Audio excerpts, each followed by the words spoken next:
Welcome to a platform where we debate on the top stories of the NBA, NFL, Major League Baseball, and other leagues with the best in the world of sports.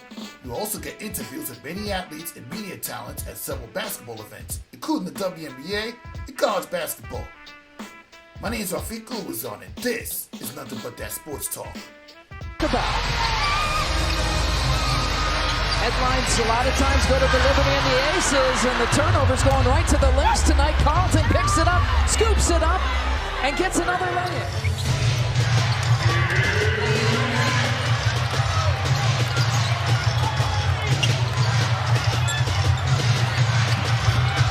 Carlton gets a look. What a big night. And Minnesota, 2024 Commissioner Cup champs in their first appearance, their first title. Yeah, the Liberty came in hot, but couldn't win a second Commissioners Cup. As I welcome to this episode of Nothing But That Sports Talk, I'm Rafiq Ulazon, alongside a hardcore Liberty fan who I recently just discovered was at the UBS Arena watching the Liberty fall to the Minnesota Lynx. I believe it was about 94 to 89. And even though it was only because of the fact that the NBA draft was taking place that same week, you got to admit it was a very good experience for yourself. Yeah, absolutely. It was incredible. The energy was unmatched. I do feel that if it was held at the Barclays, there would have been a different story that night. But a lot of the players, you could kind of see they didn't like the transfer to the UBS arena, and it makes sense. You know, we didn't have a full packed house like we normally do at Barclays, but I feel like it was one of the most exhilarating games I've seen so far this season, as far as defense on both sides of the court.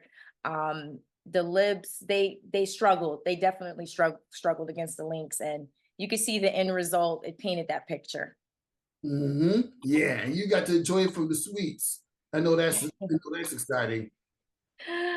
Yes, it was honestly, I feel like while watching it, I said, okay, this is a defense game. It was 100% defense. I was watching this like on the edge of my seat, just wondering like, how was the Liberty team going to kind of get better in the second half? But they actually got worse, and the Lynx just completely took over in the second half. And honestly, I had to give the hats off to them because, as you know, I love my team, but basketball is basketball, and they were outstanding. And it was certainly a joy to see it up close and personal.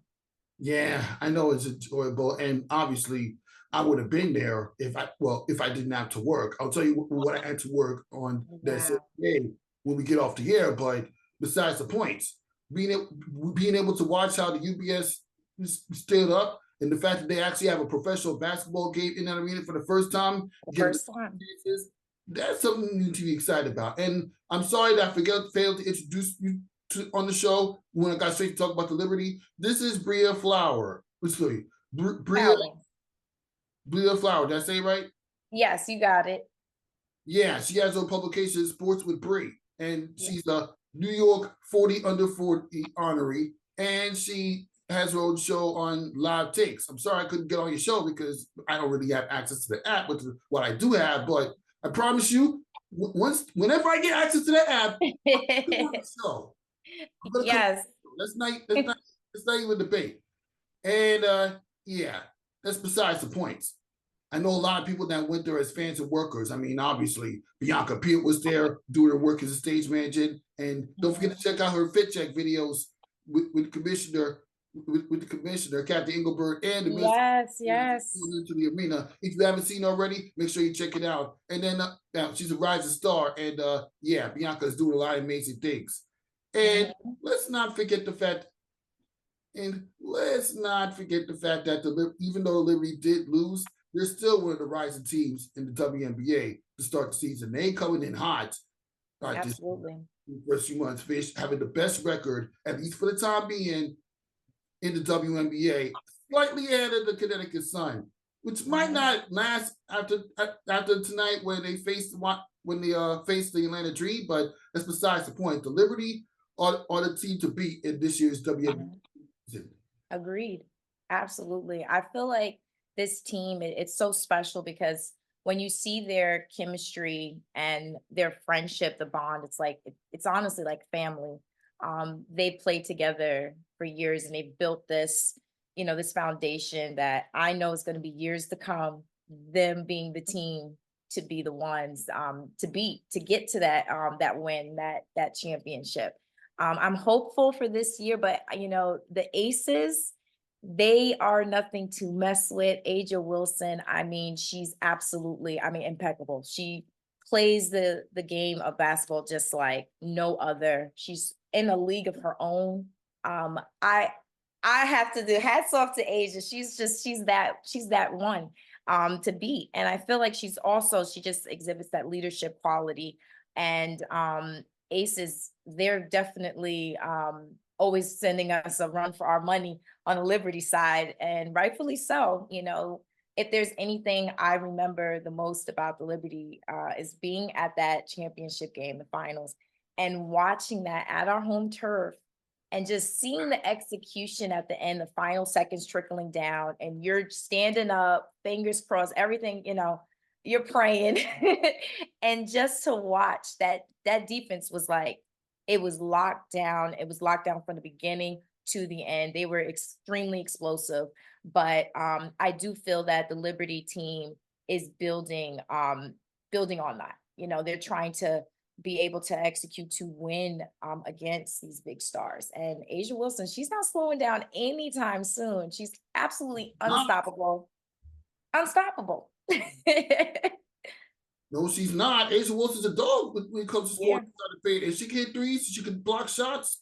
And there may be some, and she may have had some off nights, but I remember last year after the Eastern got steamrolled at the Barclays Center last year against the Liberty, I spoke to her about it, remind her that this is like literally one of the worst performances she's had in her WNBA career. And all she kept saying is she's going to continue to shoot because that's what they draft me for. Yep.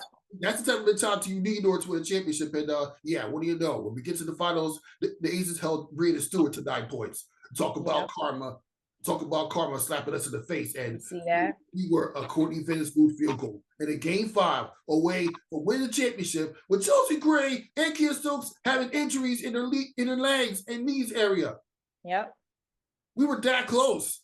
The closest we ever had since, I believe, ever since Teresa Witherspoon's half-court shot. And for somebody who's a long-time basketball fan, you obviously at least known about that moment.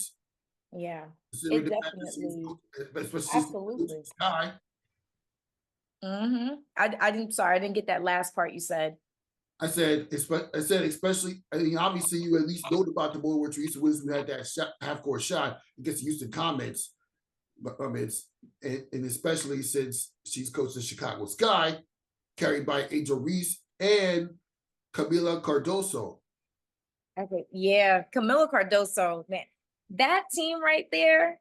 When I tell you, watching the draft, when you saw everything kind of it build itself like a puzzle piece, I said, oh, that team is going to be the one to beat, and rightfully so. They have executed beautifully. I do want to see more connection with that team, but again, they just got started, and I feel like it's going to be, they're that team that's going to come out of nowhere, and suddenly we're like, okay, they're ready.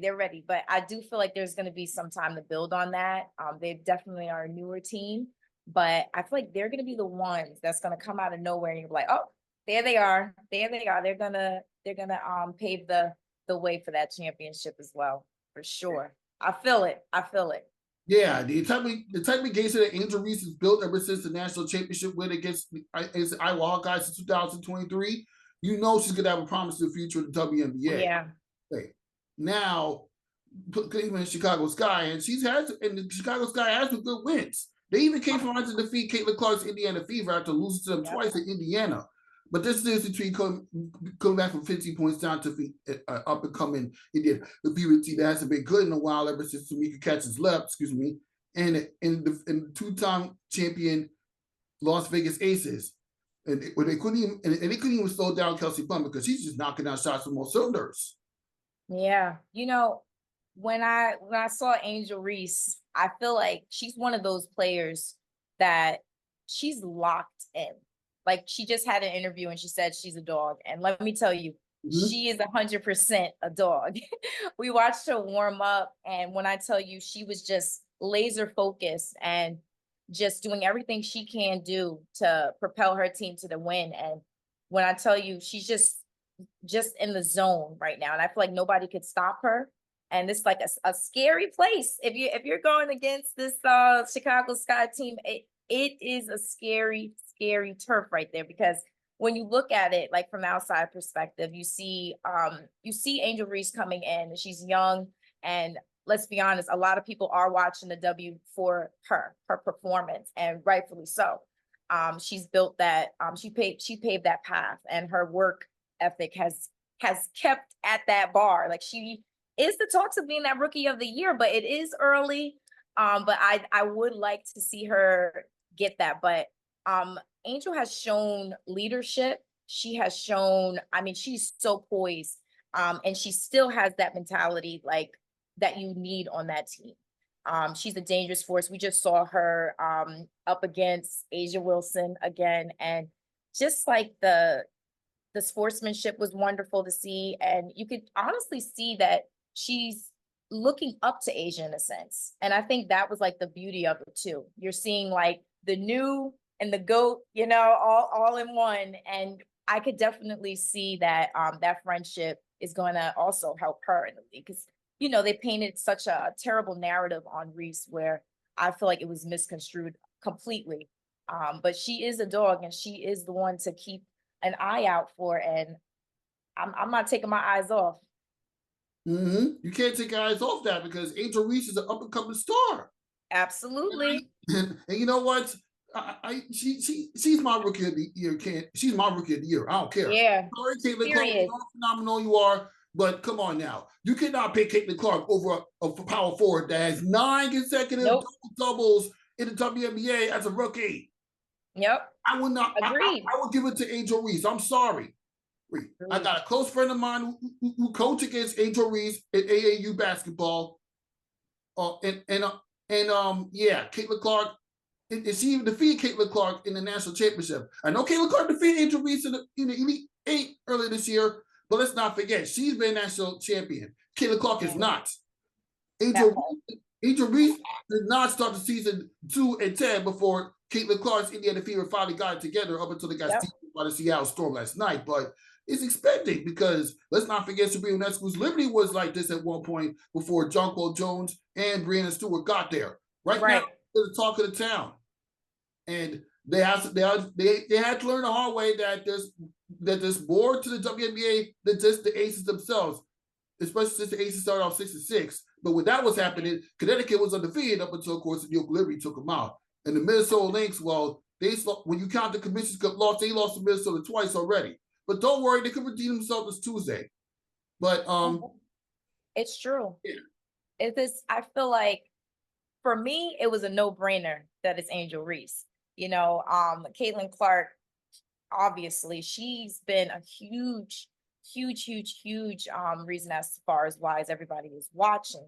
And I think, you know, with all due respect, we could give her that. I'll give her that. Everyone's watching W mostly because they do want to see Catilin Clark. She's absolutely incredible. But like you said, you know, Angel Reese, she's the one that got that championship. She's the one that's, you know, I feel like really kind of paved the way. But I also feel that it kind of stems off of the position you play too. It's kind of like, you know, the point guard and the guard, they get a lot more recognition than the big man, which I think we need to change that narrative, because, you know, hello, Asia Wilson, I don't even need to say anything else.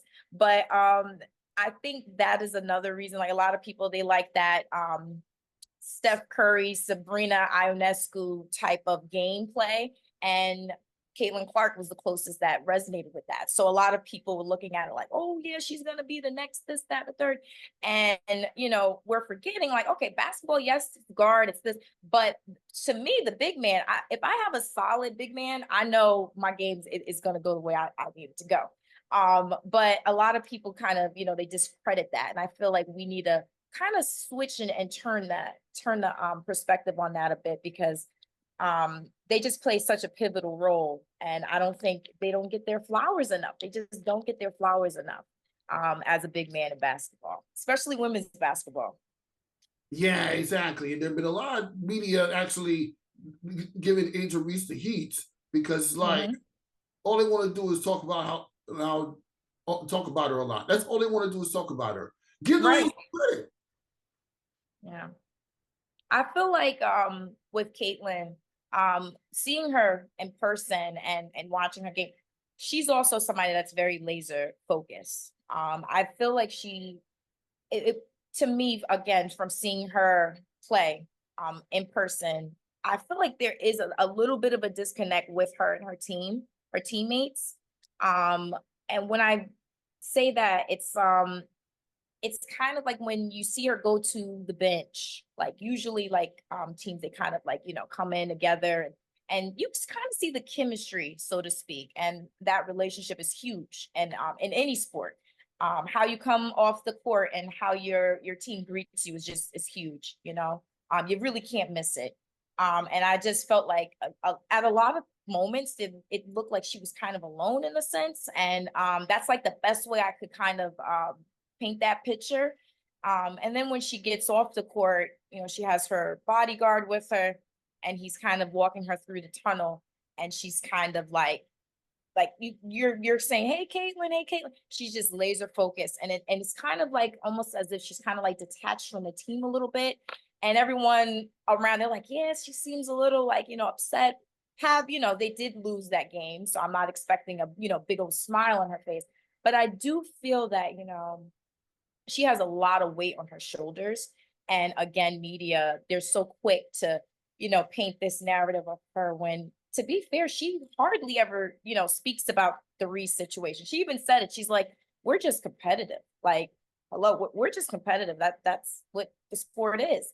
And that's why I really love women's basketball because, when we're competitive, it looks as if it's like, okay, there must be some beef here and a lot of people are looking at it, but it's like, no, it's just us playing. We're just playing with our heart. And I think that is something that we're not used to seeing all the time. And everybody's so quick to change it. It's like, no, we're just playing to win. We're dogs. We're playing to win. And I could see that it's taking a toll on Catilin, but she's building whatever she needs to do to kind of get through that. And it's kind of hard to watch, but she's doing what she needs to do.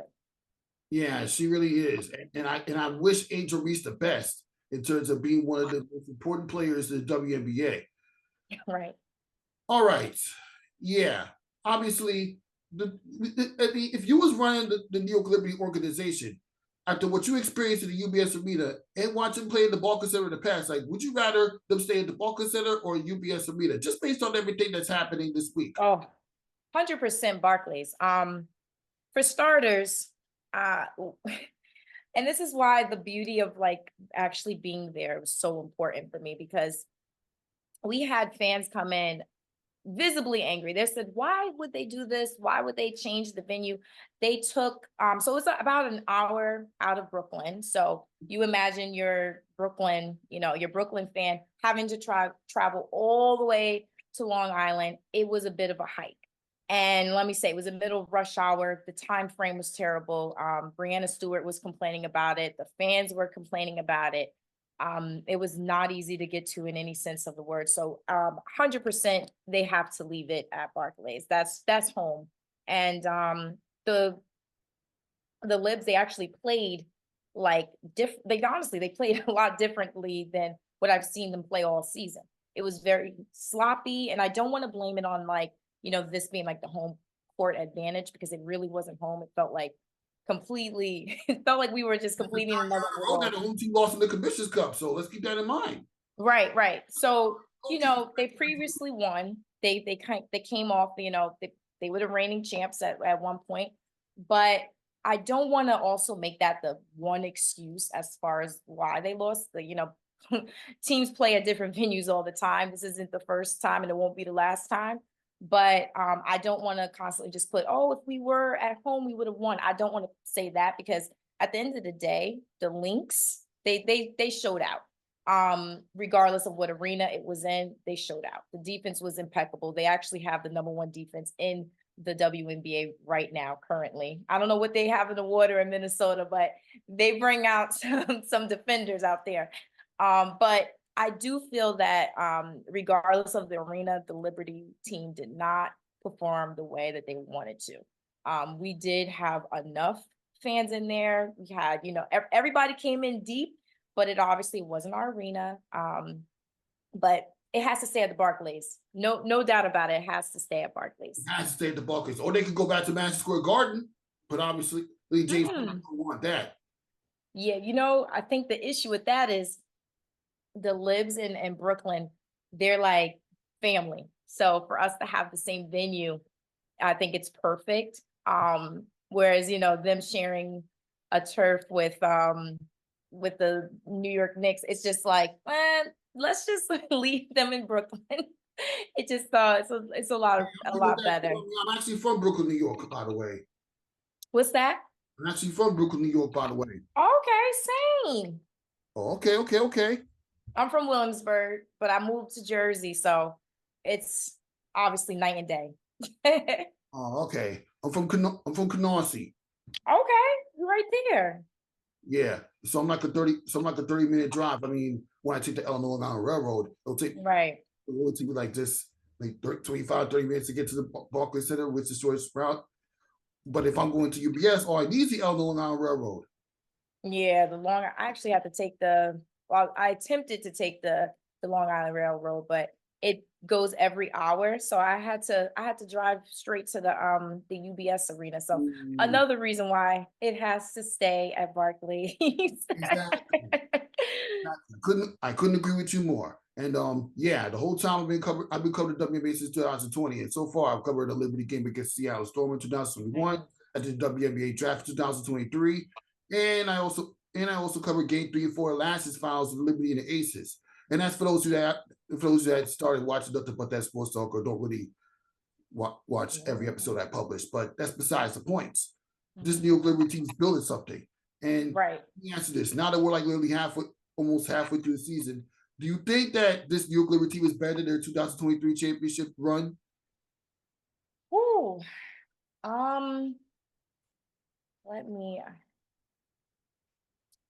Do I think that they're better? I'm going to be honest with you.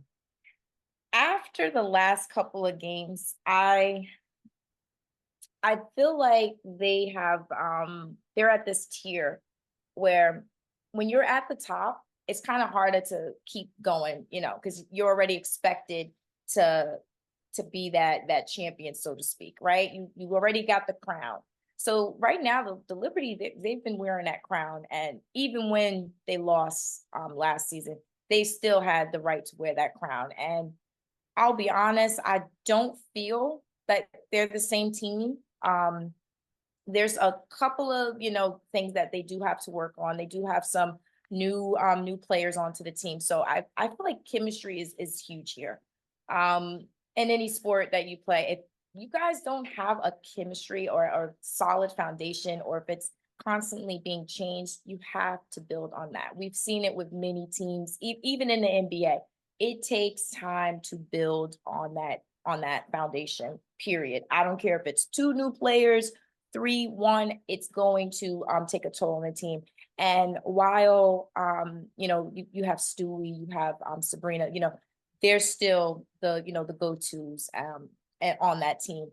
But with newcomers, and I do also feel like they kind of keep players that, in my opinion, they probably should kind of throw a farewell to, but that's not up to me. But just to answer that, I don't feel like it's the same team. There is difference. And now with all this new talent on the floor, I think, there's going to be a couple of things that we're going to have to look out for, because like any sport, the playoffs is a totally different season. To me, it's a different, like you could cut out the regular season, playoffs, finals. It's a totally different vibe, atmosphere. Everybody plays different. So I feel like, with that being said, there's going to be, in my opinion, a bigger, more competition for them. So they're going to have to really step it up. I definitely did not like the way we played last game. It honestly made me a little nervous, but I don't want to have that one game that, deciphers everything, but it did look really sloppy. It looked terribly sloppy. Yeah, exactly. You know what? It's a good thing Liberty had that game to learn from, considering it doesn't really count towards the standards. Right. In the Commissioners Cup, or you have a meaningless loss that doesn't count towards standards. You can actually learn from when you face this team in the games that count the most. And that's Right. the Aces use that to their advantage. I mean, they lost to the Liberty Commissioners Cup last year, and we all know that don't count towards the standards. So they use that to make sure that they don't lose the home games to Liberty that actually matter the most, the regular season and their finals matchup. That's something that you need to think about as we continue to go on with the WNBA season. Right.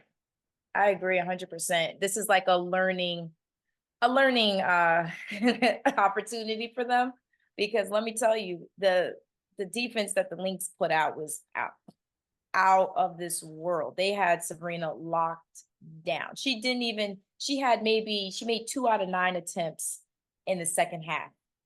2 out of 9 attempts. Sabrina is the shooter. So, when I saw that, I was getting a little nervous, because it kind of shows like, okay, no matter if Brianna Stewart is playing at that high level, which she was, if you could stop Sabrina, you could win. And I think that's what a lot of the teams are kind of discovering. You have that lockdown defense on her, you can get that W. And that's the only thing I saw, but they are going to adjust. And I'm excited to see that. Oh, yeah, we're all excited to see that. I mean, come on now. It's New York Liberty basketball. It always brings excitement to the ball Brooklyn when the Brooklyn Nets are not. Right. Oh, yeah. Oh, man. But we'll get more into Brooklyn Nets in a minute. But let's let everybody get to know you as far as how you got your sports starts. Yeah, so, oh, man. So my journey started back in 2019. I took an opportunity that was outside the country, and it was while I was studying for my bachelor's degree, and our assignment was get an internship. So everybody was running towards ESPN, NBC, CBS Sports, you name it. And I kept saying, I said, we're all going for like the same jobs. So let me kind of think outside of the box. And so I saw an opportunity with Villarreal, La Liga. And I'm going to be real with you. I didn't know a thing about soccer. I didn't. And I just thought, I said, you know what? This seems like a great opportunity. Let me just throw myself out there. So I put my resume in, let's say it was like a Wednesday. I got a call back from them on a Thursday, literally the very next day. And I said, absolutely. They were like, when can you start? So I eventually moved to Spain for a little bit. I covered Villarreal, and I was able to pretty much be a journalist for the first time. It was the best experience of my life, and I learned so much from it. Once the pandemic hit, I was back at home, and I felt kind of like I was starting from scratch, essentially. So after a while, like, building on to that, I said, you know what, let me try to get into the NFL. I got a job with the NFL as a ticket sales rep, and it kind of was also one of the best decisions I made. A lot of people in the sports industry, they're so focused on, I gotta just get the journalist job. I gotta just get this. If you have a door, definitely explore it. Don't be afraid to kind of just try something new, because you just don't know what opportunity there's lying in there. Because when I tell you, I was like, it's not really something I want to do, but I went in there and I met amazing people along the way. So again, grateful for that. And football is like my number one sport that I love to cover. So it felt like I was at home. Love football. Love it, love it, love it. Oh, snap. Oh, you're a Giants fan. Okay, I'm a Cowboy fan. No, not discussing Cowboy fans. Stop it. I'm sorry, man. Listen, it's a long story. You're talking about the team that let's see, that the Giants defeated on their way towards the Super Bowl win in 2007. Not another discussing a nauseating Cowboy fan. Oh my! I'm sorry. I'm Our sorry. WNBA quarters remind you that the Cowboys are not winning anything. Our WNBA quarters picked out Tony Romo. Oh man, listen, I was never a Romo fan. You need to change it. We need to talk. You need to talk about changing teams after this when the season coming up. You need to change teams. Wait, I'm not a delusional Cowboy fan. So that's one thing. You know how sometimes the Cowboy fans, we're labeled as delusional because we think every year is our year. I'm not that one. I'm very realistic with my team. I'm gonna be real with you. I don't think we're winning this year. I don't think we could win with Dak. Stay that way. Just stay that way. Because you know how we about Cowboy fans. You know how Stephen A. Smith feels about Cowboy fans. Oh, yes, I do. Yes, I do. But back to the story. After you don't say what you say, but anyway. Yes. So after working with the NFL, I realized like that was like my favorite industry. Like being in the NFL, that's home for me. After I was done with that opportunity, I realized I wanted to do something more different, and I ended up taking an offer with the Brooklyn Nets, and that was when I tell you that was my first job working the NBA game. So like all of the home games, I was front and center. And let me tell you, that was crazy going from 12 home games to like to all of it. I was like, oh my God. I was like, we have 40 home games. They're like, yeah, that's a regular. I'm like, okay, we could do it. But let me tell you, I had the greatest team, amazing. I was able to work alongside the media team, able to get published, able to just kind of interview the fanatics that was there. Because let me tell you, like Brooklyn wasn't a winning team. So to see like some people come out game after game, season ticket holders, and they're front and center to all these games, and being able to record that and get their stories out was like truly an honor for me. I was super, super excited for that. And then I made Sports with Bree. So Sports with Bree pretty much came about when it actually came about while I was in Spain. I was interviewing a lot of the players there, and they had like a rule on the contract where we couldn't put all the interviews that we've had onto like our website. So there was like certain things alongside our contract. So long story short, I said, you know what, let me put out my own foundation where I could actually, tell the stories about how they like Chukwueze Samuel. He was a player for Villarreal, and he came all the way from like from Nigeria, and for him to end up in Spain, I said that's such an incredible story. Let me talk about that. So I was able to kind of deep dive into that and just be a voice for the athletes, which was essentially what I wanted to do. I've covered I've done Olympian interviews on there. Feel free to check it out. But yeah, it kind of like, I feel like the reason why Sports with Bree came to be was so I could be the voice of the athletes. And they talked about, topics that a lot of reporters don't really ask because, they're just so heavy on statistics and, just analytical things, whereas like these are human beings. They have stories, and being able to, translate that on Sports with Bree was like the best thing I could have done. So that's how Sports with Bree came to be as well. Yeah, I'm glad you came up with that platform because you managed to create your own lane and to build these connections and getting these interviews. And then you mentioned earlier in the conversation that you work with the NFL as a ticket representative. That helped a lot because you're getting closer with everybody that works in the NFL. And then, of course, the Brooklyn Nets job. I mean, what year did you work the Brooklyn Nets? So I started Brooklyn Nets last August.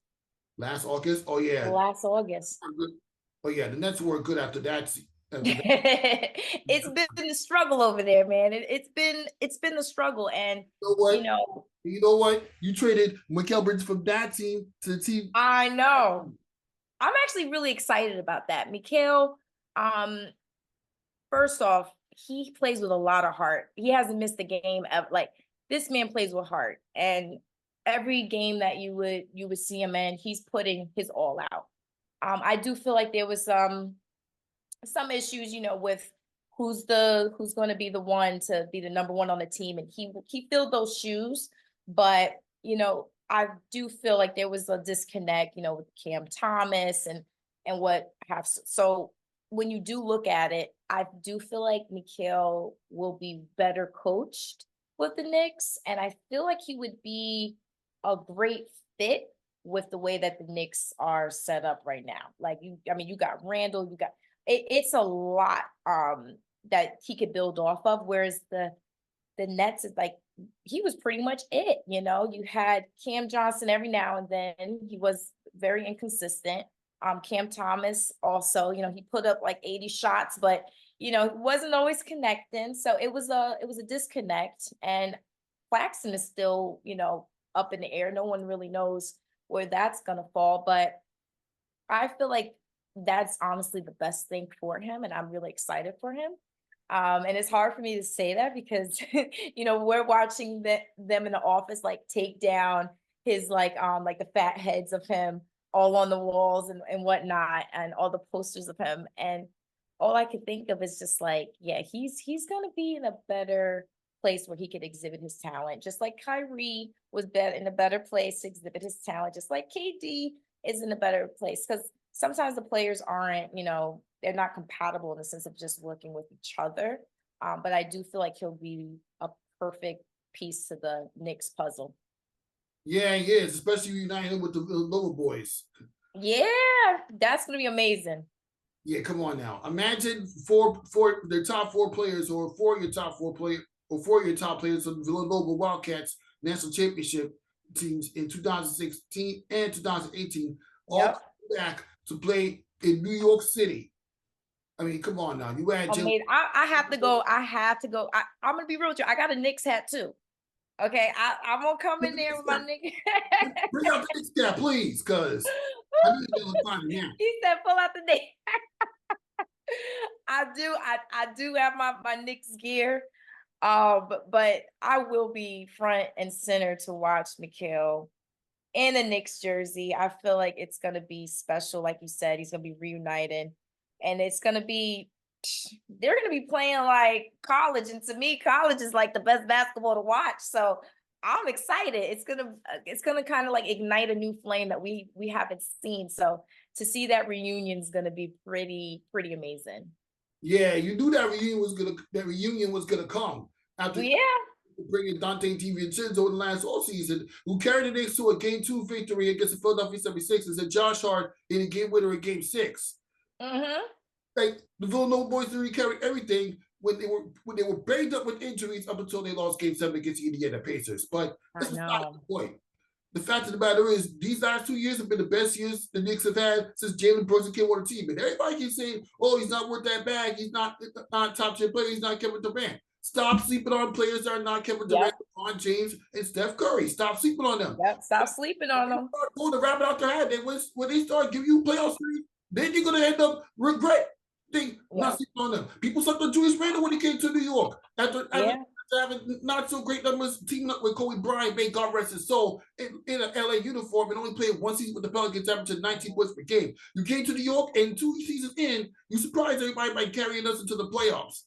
Yeah, like, come on now. Let me tell you, it's like every player that goes to the Knicks, you slept on them until they managed to bring you some playoff success, or even get to the playoffs, let alone win a couple or two. Like, now I have to ask you a question.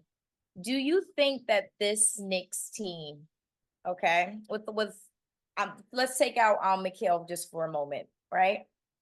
Had they, you know, gotten past the Indiana Pacers, right? Do you think that they were equipped enough to beat the Celtics? I had to ask because if healthy, yes, they would beat the Boston Celtics, but injury prone, not really. I mean, you saw Indiana in the conference finals, even when the Pacers are giving it their all, the games 1, 3, and 4. But at least when you play the New York Knicks, New York would have probably got 1 or 2 games to them at most. Come on, we can beat the Boston Celtics when they're fully healthy. That's not even the question. You were born and raised in New York. I understand you live in Jersey now, but you're born Brooklyn bred. You've been to New York City games. You know how it goes, Briah. It gets scrappy. It gets scrappy. For 5 minutes, but you know how it goes, Briah. I do. New York basketball. It gets scrappy because when I first was thinking of it, I was like, okay, had the Knicks, did beat that, I'm like, do I think, because I'm gonna be real with you, I kind of projected the Celtics were gonna win back in April. I said, oh, Celtics got it. They were the deeper team. They had this foundation building, and people were sleeping. They kept saying, oh, Celtics are choking. They think they're choking. No, they're building in the back scenes. They're literally, they have all these players. When I tell you all of them, I mean, there's so many. You got like so many go-to guys on that team. They have a deep bench. It was one of those teams that was hard to beat. And I just said, okay, JT didn't have to throw up like 30 points every night, and they would still win. That's when I said, okay, this is a dangerous team. You're going to have Jaylen Brown putting up shots, playing incredible defense. That's a hard team to beat. I just saw it. I kind of like foreshadowed. I said, okay, they're going to win this game regardless of what actually happened. But I just knew that they were going to take that W this year. Exactly. I mean, come on now. Let's be real. But let's be real. This is the easiest championship run the Celtics have had. I mean, everybody said that. Come on. So now. they didn't have Porzingis. Come on. No. They beat Miami. They beat Cleveland. They were down Donovan Mitchell for a few games. They were down Jared Allen. You beat Indiana. No Tyrese Halliburton in game 3 and 4. And you defeated a Mavericks team who outside of Kyrie Irving has never been to the finals before. Easiest championship run you could ever spell out. I feel that it wasn't that simple. But they could not win an NBA championship when they were challenged by the Miami Heat and the Golden State Warriors. Yeah. Now they almost came back with 3-0 to beat the Miami Heat in the conference finals, but they were challenged. They were challenged. But they weren't that they were challenged games, but not series wise. This is the easiest championship series. So you think that the Celtics team couldn't beat the Warriors right now? They could beat the Golden State Warriors. You see that's what I'm saying. So I feel like it was building, because this is a well coached team too. This team was well coached. This team was, they built this team to get to where they need to go. And I'll be honest with you, I wouldn't be shocked if they got a back-to-back. This team, every time, I said it once before, if you could beat a team when Jason Tatum is playing like sloppy basketball, and not just beat a team, but like you are beating them at least by 10 plus points. That is a great stance for your team. So that says, okay, Jason Tatum can say, you know what, I don't really feel like playing today, and your team could still win. That's kind of making me a little nervous as on another team, just kind of seeing like that picture that's outlined for next season.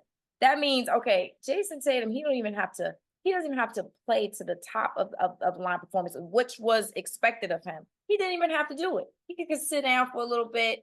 They didn't have Porzingis, and they were still winning. I think a lot of people forget about that. Like when we say easiest run, I do feel like it was the perfect entryway. I will give you that. That was definitely a perfect entryway, but they executed on it and they got it. And Jaylen Brown was outstanding on both sides of the court. I think any team that they would have played against they still would have got that chip like easily. Yeah, but to try doing it when when all your opponents are fully healthy, minus the Dallas Mavericks. Then we can talk. I just feel, not saying that the Boston Celtics didn't deserve it. I just feel like this is the easiest championship run after losing to Miami 3 times in the playoffs. No, wait. Yeah, since the Jason Tatum era, after losing to Miami twice and being Miami. Losing to Milwaukee, losing to Brooklyn, losing to Golden State. Come on, man. I know. I'm a big Bucks fan too. So I love Giannis. I do feel like that team is also kind of building in the background, but do you felt that way when they beat the Brooklyn Nets in the second round of 2021 playoffs? Did you felt that way? Woo! No. I remember watching that. All right. So I'm a Giannis fan. Let me rephrase that. I'm a Giannis fan. Not so much Bucks, but I do feel like they got some building to do with Damian Lillard onto the roster. But I do feel, because Giannis on his own is just, outrageous player. He's absolutely on and off the court. I just feel like he just gives you, he's an epitome of what a leader is. And I absolutely love them. But I'll be real, I was rooting for the Knicks. You was rooting for Brooklyn. I can't lie, man. I was rooting for the Knicks, but I am a Giannis fan. So The Bucks are facing the Brooklyn Nets in the second round in 2021, not the Knicks. say it again. It said the Bucks are facing the Brooklyn Nets in the second round, not the New York Knicks. Oh man. Home against Atlanta in 2021. Let me correct you that time. Come on, you're you gotta step your knowledge up, girl.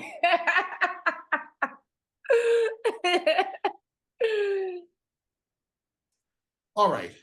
Now, with that being said, as long as you've been like what, now let's transition to some NBA draft topics because this draft is. Oh man, yeah. Let me go. I'm just charge my laptop a little bit.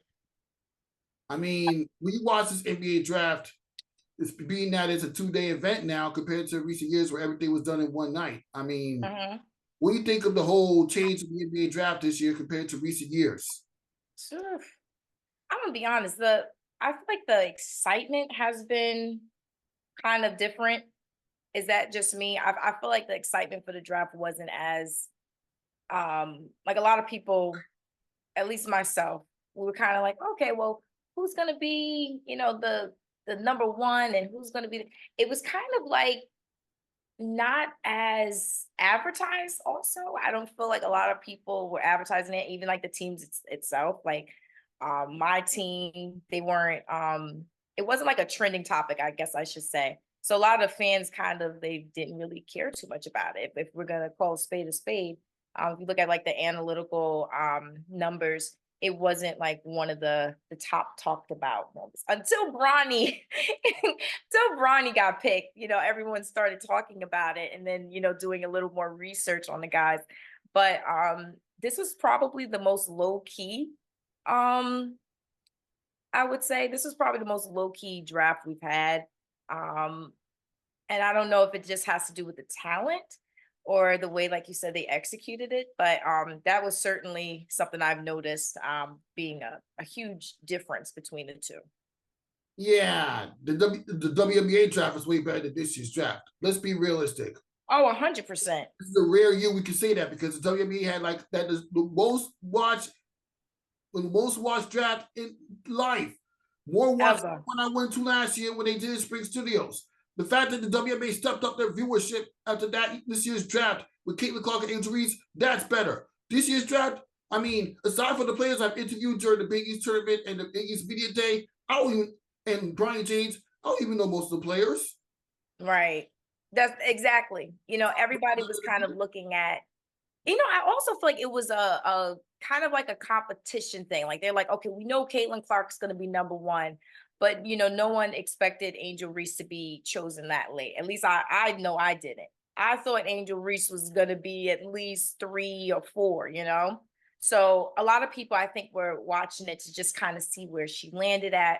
And I think that's what kind of all that viewership came from. But they had so much talent. I mean, it was just oozing with talent. And that is certainly what it lacked with the NBA. There wasn't as much. Not saying they weren't talented, but it wasn't like a jaw-dropping moment. Like, oh my God, he's going to, it wasn't exciting.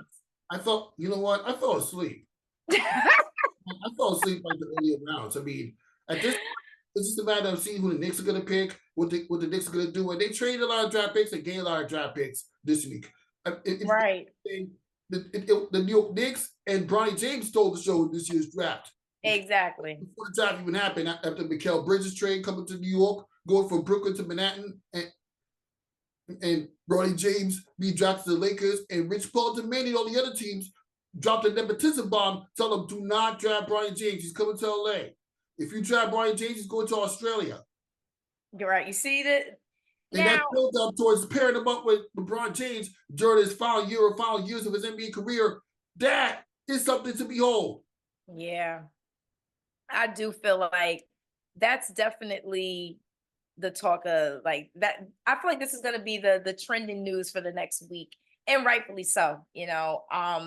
It's a very special moment for LeBron and his son.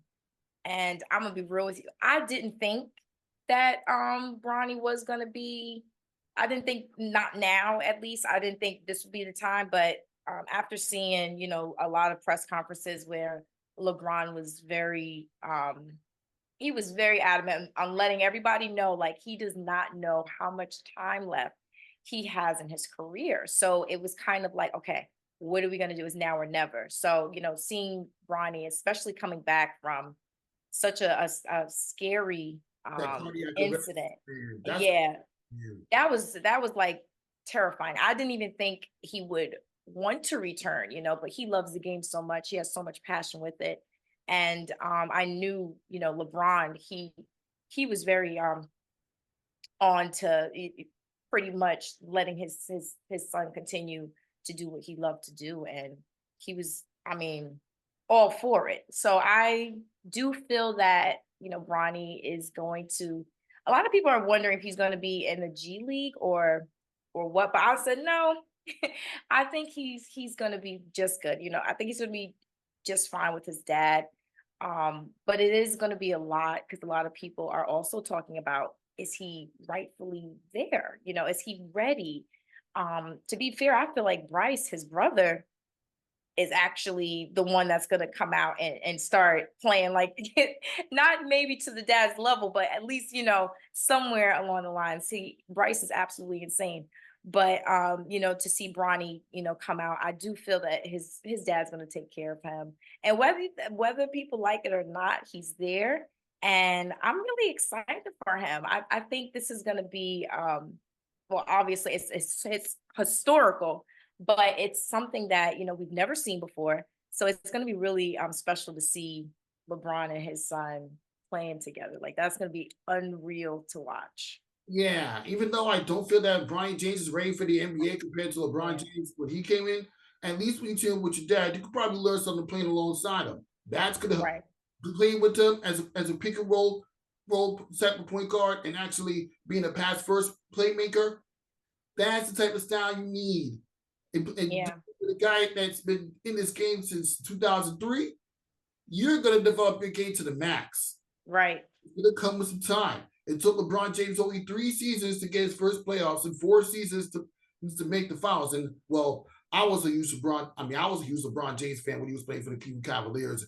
Is after Yeah, me too. Me too. He's a 2006. special player. He really is. He defeated the Washington Wizards not once but 3 times. And then of course that finals run, one finals appearance, 2 conference finals appearance during the first time with the Cavaliers, and then well, Mhm. we think I was ecstatic, even with all the people, even with certain people I know thinking that LeBron won those championships because he cheated when he went to Southeast to win his first 2 titles.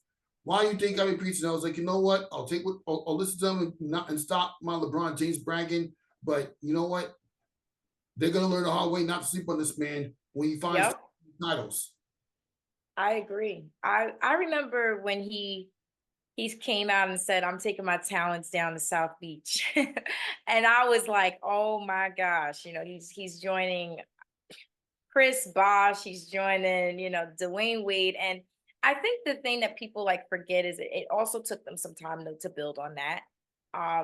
And LeBron is a leader. Like, he's one of those teammates that's going to come onto any team. I don't care what the standings are. He's going to go on that team and say, "Hey, look, like, this is how we're going to win and this is how we're going to do it." And he has a winner's mentality. And I think that's what makes people kind of like sick. They're like, "Oh, LeBron, he had the easy," like they'll say something like, "Oh, he had the easiest route to the championship." But I'm like, no, he has a leadership quality. And I think that is the key, because you could have a stacked team and still lose. We've seen it many, many times, but it's all about that leader, and if that leader believes in you. When you watch LeBron play, you could see him almost kind of like it's kind of like a father like mentality when he's on the court. Like, he'll pass it to one of his teammates. I forget the player's name. He passed and the guy was kind of hesitant to shoot, and then LeBron's like, "Go shoot," and then he made it, and the guy was like, it all it takes is that one person to believe in you. And I feel like that just helps propel you to just be the best that you could be. And that's the type of leader that LeBron is. And his son is in great hands. I mean, everybody's rooting for him, whether they believe he deserves to be there or not. We all want the best success for Bronny. Do I feel like he's ready? Absolutely not. I don't think he's I don't think he's ready, but again, we have never seen this narrative before, and it's only, it's being written right now. So we could either be negative or positive, and I'm going to choose the positive side. I'm going to say, you know what? I think he's going to really, say like, yeah, my dad helped me get here, but I'm going to show you why I should stay here. And I think that's the most important part of it. Yeah, that is important, and you can't. This is going to be an exciting deal to watch, regardless of the readiness of Bronny James. It's going to be very interesting to see how everything unfolds. Agreed. All right, now to continue talking some sports, like name some women in sports media professionals that you admire or look up to come into the game. So my first news reporter that I was really like intrigued by, her name is Carissa Lawson. She worked for New Jersey News 12, and I met her while I was working a retail job. And she came in, she had her blue jacket on with the emblem of New Jersey News. And she didn't know me, but I knew her. And I went up to her and I said, hi. And I introduced myself. And then she looked at me and she said, oh. And long story short, we literally exchanged numbers, and she's been my mentor since. So it was such a full circle moment to, see someone on TV for all these years, and then to meeting them in person. I always say, I was like, nobody but God. And she literally was like, okay, let me know if you have any questions or anything, I'll be your point of contact. She's helped me with resumes. She helped me with interviews, all of that. So Carissa Lawson. And of course, Carrie Champion. I absolutely love Carrie Champion. Jamil Hill. Shout out to Jamil Hill. She is one of like my go-tos. Like I could literally message her and she'll message me back. Like she's one of those people that's like, she doesn't like look at herself like being all the way on the top of the like food chain. Like she's gonna help everybody. She's definitely a powerhouse that is just so open arms to helping everybody. Beautiful person. Jamil Hill, Ariel Chambers, another amazing Man. person. Isn't she incredible? Ari's Shout out to Ari. Yes, she also videos I've had with Ari rocking some of the outfits she was rocking at the WNBA Finals. And I actually did have to do a video recording of her, and she even complimented me saying I look spiffy as well.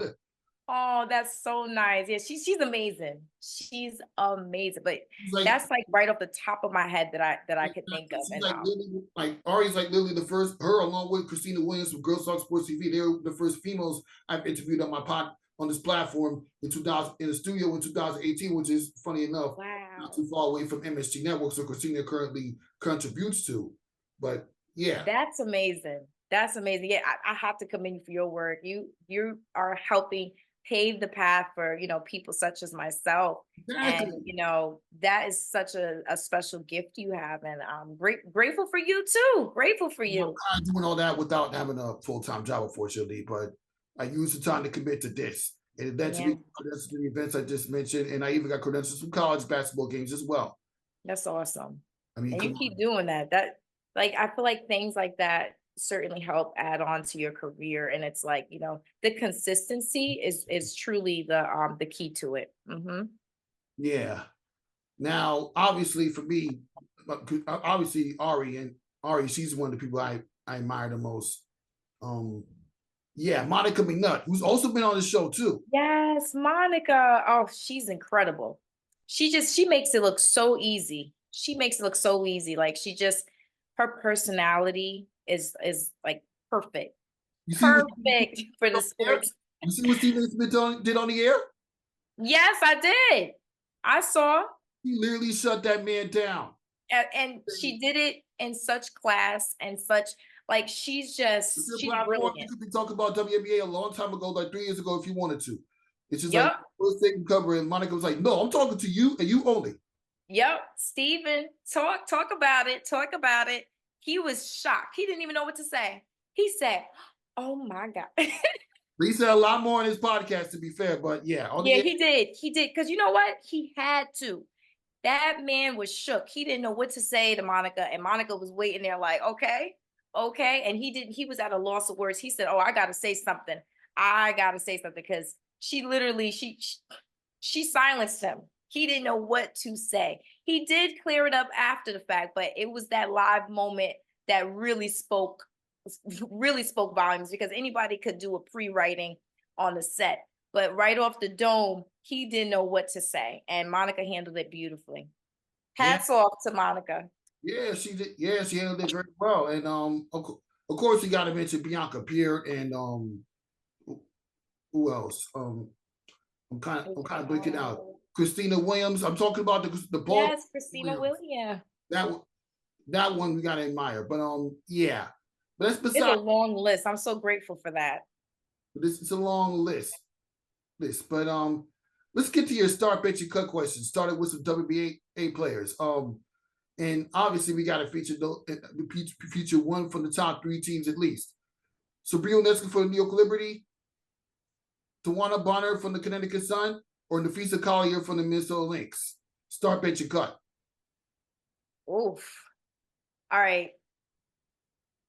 So wait, you have to say the first part. I didn't hear all the players' names. Sabrina Ionescu for the New York Liberty. We got Sabrina, Tawana Bonner, and Nafisa Collier. And okay. Start Sabrina. I'm starting Sabrina. Oof. This is tough. I'm gonna bench Collier and cut Bonner. That's fine. I mean, for me, I'll probably start Sabrina Ionescu. I'm gonna bench Nafisa Collier and drop Tawana Bonner. I'm sorry. Sorry, girl. But I feel like, I mean, even though she does have a championship, it's time for you to sit down, let the new stars go. I just feel time for you to sit down. Pass the baton. All right, now WNBA rookies, even based on everything we just said. Catilin Clark, Angel Reese, and Camila Cardoso. Ooh, okay. Starting. Oh man. Ooh, you got me here, man. You got me here. Ooh, I'm gonna start Angel. I'm gonna bench Clark, and I'm gonna cut Cardoso. Nice. I'm sorry, Angel's that girl, man. I gotta put her in. With you that time, because Angel Reese is doing a lot better. At least in the first quarter season, she's doing a lot better than Catilin Clark, and just as good as Camila Cardoso. Right. National champion. He even hit a game-winning shot in the SEC semifinals. You see that shot, right? Just to barely keep South Carolina undefeated. So yeah, it only makes sense. It makes sense. All right, now out of the Aces players, Kelsey Plum, A'ja Wilson, and Jackie Young. Start, bench, and cut. Oh, we starting. Come on now. We start in A'ja. Ooh. We're gonna bench Jackie, and I'm gonna cut Plum. No, you can't cut Kelsey Plum. She's a better shooter, more experienced than Jackie Young. Sorry. I'm sorry. You know what it is? Jackie Young. Sorry, before you say anything, before you talk. Okay. Sorry. A'ja Wilson, I'm starting. Kelsey Plum, I'm benching. Jackie Young, I'm cutting only because even though she does have all-star caliber talent, I feel like she's kind of like a role player. She could have, she's kind of like a role player. I mean, if you were to put her in a rebuilding team, then maybe she would be more useful and be like an MVP caliber player. But just being only the third option behind Kelsey Plum and A'ja Wilson, or fourth option behind Chelsea Gray, I can see that. You need to develop your game a little bit more. Not saying that you haven't, Jackie Young, but it needs a lot. You need to see more from her. A lot more. I feel like she's one of those players that come out like right when you need her. Like, I don't know. I feel like there's something in her that I would trust more. That I know I've actually had this conversation before where I chose someone over Kelsey Plum, and everyone was like, "Wait, you would choose that. And I'm like, I don't know what it is, but it's in certain moments, I feel like Plum doesn't show up like that. Like I don't know how, at least at how I would like her to show up, but incredible player. But I feel like Jackie Young, like you said, like she has that mentality. She has that like she's a great asset to your team. Like I think she's that that person that's going to step in when you needed to step in. And I think that to me holds more weight in that sense. Yeah, it really does. Mm-hmm. All right. Well, yeah. Now we get some NBA talk. Okay. Let's just feature some of the players that were in this year's playoffs. LeBron James, Jason Tatum, or Jalen Brunson. Start, bench, and cut. Woo! Oh man, you throwing out the heavy hitter. Okay, I'm gonna start. I gotta start LeBron. I'm gonna bench. So I'm gonna go based on how they've been playing the last couple games. Okay. Mm-hmm. Jalen Brunson is gonna go on the bench. And I'm sorry, JT. I love Jason Tatum, but I mean I need reliability here. And Jalen's gonna come out and he gonna do what he has to do. I know he is. He has that mentality. He has that dog in him. I mean, the man just plays at such an incredible level. I feel like I have more trust with him. So I'm gonna go with Jalen on the bench, and I'm gonna have to cut my boy Jason. Woo! Ooh, That hurt me, man. That hurt. Yeah, sorry, but I may have to disagree with you on that one. Of course, we're going to start LeBron James because he's the greatest of all time, one of my favorite players. But I gotta bench Jason Tatum and cut Jalen Brunson. Yes, Jalen Brunson. Yes, Jalen Brunson is one of my favorite players and played for the New York Knicks. And I'm being a New Yorker as I am. But let's not forget the first two I just mentioned didn't win championships or won a championship. Jalen Brunson has only had one conference finals appearance with Dallas Mavericks. They come to New York Knicks. He has yet to carry them to the promised land. I feel like he has a lot of room for improvement. But don't worry, with the Villanova boys coming together, Jalen Brunson's going to skyrocket, and maybe he'll have a second opinion the next time we revisit this conversation, Briah. I don't know. All right. Playoff Brunson. Come on, man. He's unstoppable. Jason Tatum, he could take a little break. But Jason Tatum's been through it all. He has a championship now, so he does. He got the champion. I get that. But when I say when I want to see and is a consistent, I didn't see that with Jason Tatum. I was fighting.